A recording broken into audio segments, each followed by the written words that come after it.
Alright, so we got some new data that just came in that is giving us a perspective in terms of just how much cash the corporate ghouls Kyrsten Sinema and Joe Manchin have been stuffing in their pockets as they continue to eviscerate Joe Biden's entire agenda. So let's just go ahead and start off here with Kyrsten Sinema, the ghoul from Arizona, who apparently raised over $1.5 million in just the fourth quarter while opposing key parts of Biden's agenda. And importantly, a significant portion of this $1.5 million that she just raised was coming from literal Trump donors. Okay, so, not something that is very surprising if you understand the nature of how politicians like Kyrsten Sinema or Joe Manchin or, dozens and dozens of other ones operate.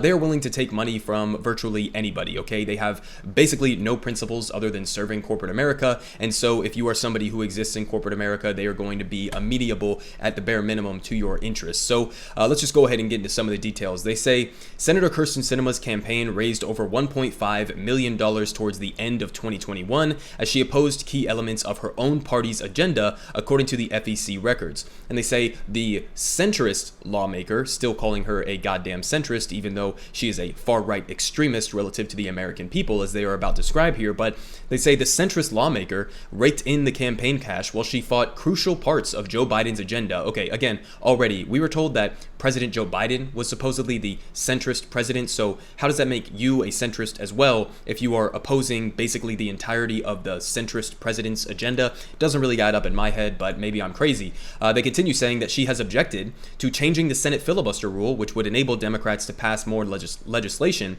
and opposed raising some tax rates. Those some tax rates just so happen to be the tax rates that would have been increased on corporate America and wealthy billionaires. Okay, kind of important to mention that, but they don't. And they continue saying that Sinema has worked to shrink Biden's climate change and social safety net bill, which has hit a dead end in the Senate, and she was also one of 8 Senate Democrats who voted against including a $15 minimum wage in the coronavirus relief package, of course doing that, cutesy little thumbs down fuck you to the American people while she did that. But Sinema has also said that she supports raising the minimum wage. So again, this is kind of part of this double speak that corporate America gives these lying politicians credit for doing. Okay, you can't say that you support something if you just demonstrated with your actions, as they just pointed out there, that you do not in fact support that thing. I mean, you can't say you support the $15 minimum wage and then go out there and do your little cutesy thumbs down and say, no, I don't want to actually pass the $15 minimum wage. I mean, it's kind of sort of like a direct contradiction that maybe a supposed journalistic outlet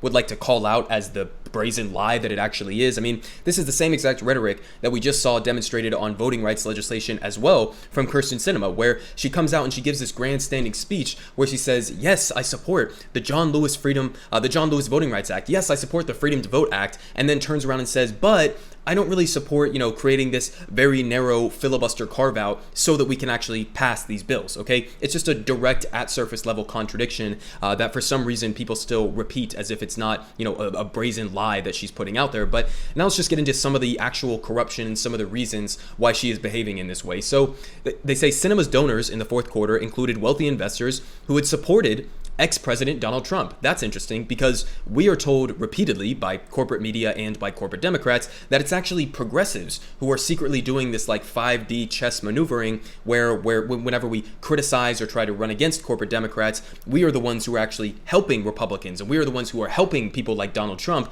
Meanwhile, corporate Democrats are literally taking bribes from the Republican Party and also from, ex-former or current Donald Trump donors themselves. So again, it's just, laughably ridiculous and kind of blows up a lot of the narratives that they push. But they continue saying that Sinema also picked up donations from major corporations and business groups, including the Carlyle Group, Gilead Sciences, Microsoft, Cigna, and the American Petroleum Institute. Okay, so first of all of these things should be illegal. Okay, we're talking about bribes here. Let's not pretend as if there's corporations count as people and they should be able to engage in free speech by funneling infinite sums of money into dark super PACs and shit like that. This is just brazen corruption. Okay, if it was happening in any other country around the world, people would be able to understand the nature of that corruption, but for some reason we pretend as if this is normal or as if it's not just a bribe. I mean, that's literally what it is. But they get into some of the details here, saying that her separate leadership political action committee, which, get this, is called the Getting Stuff Done PAC.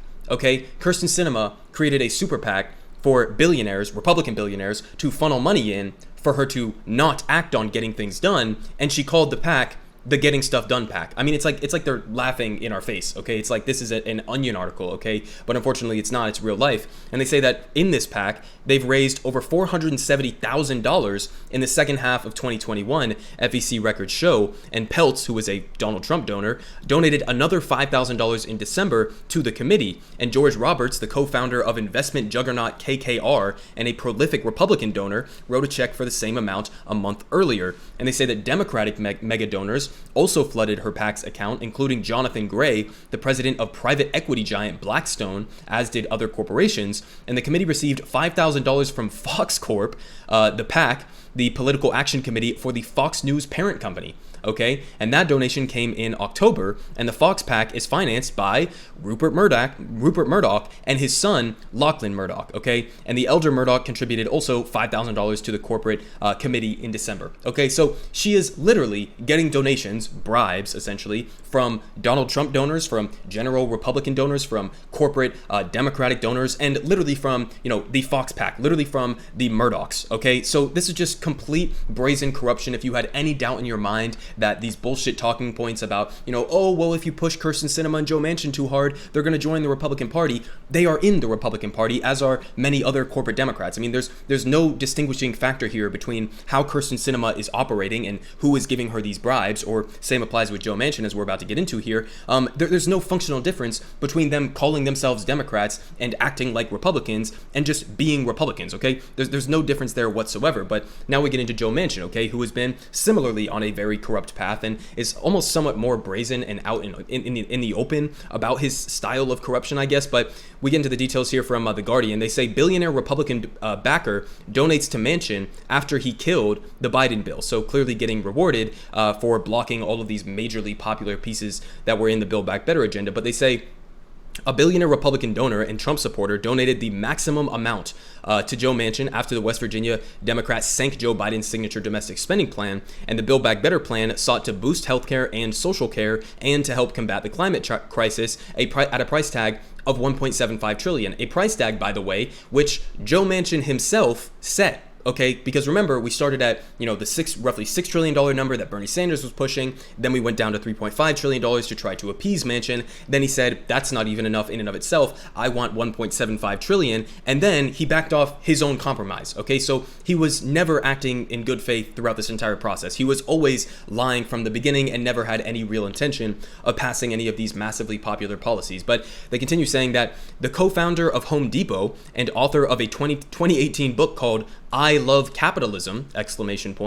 Had signaled his support for Manchin before the senator made his move on Build Back Better, saying, I don't see leadership any place in this country. Thank God for Joe Manchin. Langone told CNBC in November, I'm going to have one of the biggest fundraisers I've ever had for him. He's special. He's precious. He's a great American. Okay, so again, this is a guy who wrote a book called I Love Capitalism! We're going to get to some of his other, laughable takes down here. But this is a guy who is the co-founder of Home Depot, all right, who is a Republican mega donor, who is literally saying Joe Manchin is special and precious, and I'm going to have a gigantic, corrupt fucking, a donation party for him to raise a bunch of money to make sure that he is continuing to act functionally for the Republican Party and for corporate America. I mean, he's just coming out and saying this out in the open. Again, as if this isn't just a bribe, as if this shouldn't just be completely illegal to be doing, but they're giving interviews publicly on CNBC talking about how I'm going to go continue bribing Joe Manchin to continue doing what he's doing right now,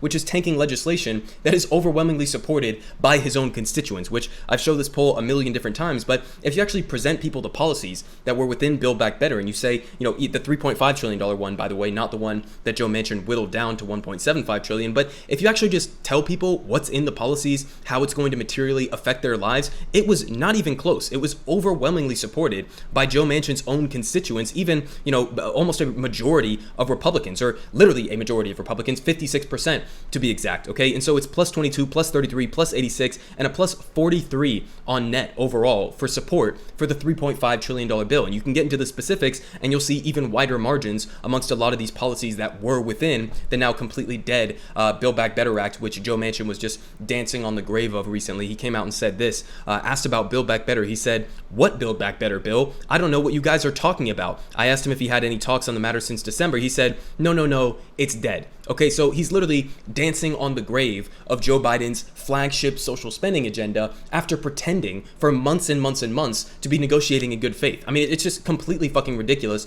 And Joe Biden is the most massive cuck that I've ever seen in my entire life, right? The next FDR, my ass cheeks, okay? This is a guy who is literally letting this guy go and dance on his entire agenda's grave and saying absolutely nothing about it, pretending as if, Joe Manchin is still his buddy, pretending as if Joe Manchin is still acting in good faith for some reason. But now we get into some of the more, laughable parts of some of these corrupt donors that have been funneling money into Joe Manchin's campaign. They say that CNBC reported that Langone has recently made much larger donations to Manchin than Sinema, including $1 million to a fund that works to defeat Democratic senators and a $500,000 to Americans for Prosperity Action, a group backed by the hard-right Koch family. So hold on, he's literally making donations to Manchin, including $1 million to a fund that works to defeat Democratic senators, and it's the progressive wing of the party that is secretly helping Republicans. Okay, just, again, laughably ridiculous, the types of narratives that they try to put out there. But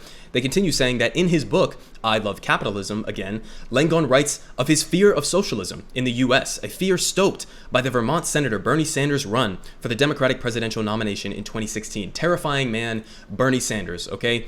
He says some young Americans think the U.S. should be headed towards something like that. In my mind, resembles socialism, guaranteed income, free college tuition, single-payer healthcare. I disagree strongly. So, in other words, all things that are overwhelmingly supported, not just by young Americans, but by the overwhelming majority of Americans, okay? Guaranteed income, a UBI, that would have been massively popular, especially during the pandemic. Free college tuition, something that a supermajority of the American people support as well. And single-payer healthcare, also something that was championed by Bernie Sanders and which an overwhelming majority of the American people support. So we have a literal billionaire, Trump-supporting mega donor here who wrote a book called I Love Capitalism, exclamation point, who is saying, I'm going to continue funneling money into these people's campaigns, whether it's Kirsten Sinema or Joe Manchin. I'm going to keep funneling, thousands and thousands of dollars into their campaigns and their super PACs to get them to go against legislation that, because I'm a billionaire, I'm terrified of, but legislation that is overwhelmingly supported by the American people. And again, none of what he just listed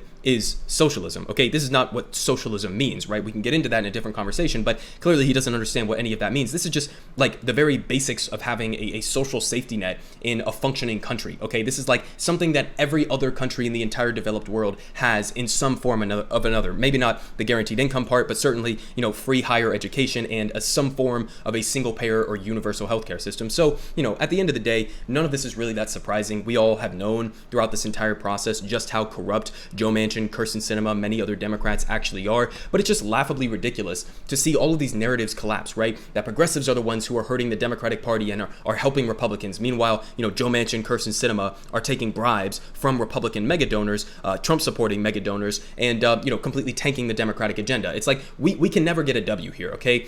Joe Biden, he's not going to be willing to come out and call any of this out because he gets donations from a lot of the same people who they get their donations from. So it's just a fucking racket, okay? We've been dragged along throughout damn near a years-long negotiation process that has ended with Joe Manchin dancing on the grave of Build Back Better and also dancing on the grave of American people who actually needed that relief delivered to them.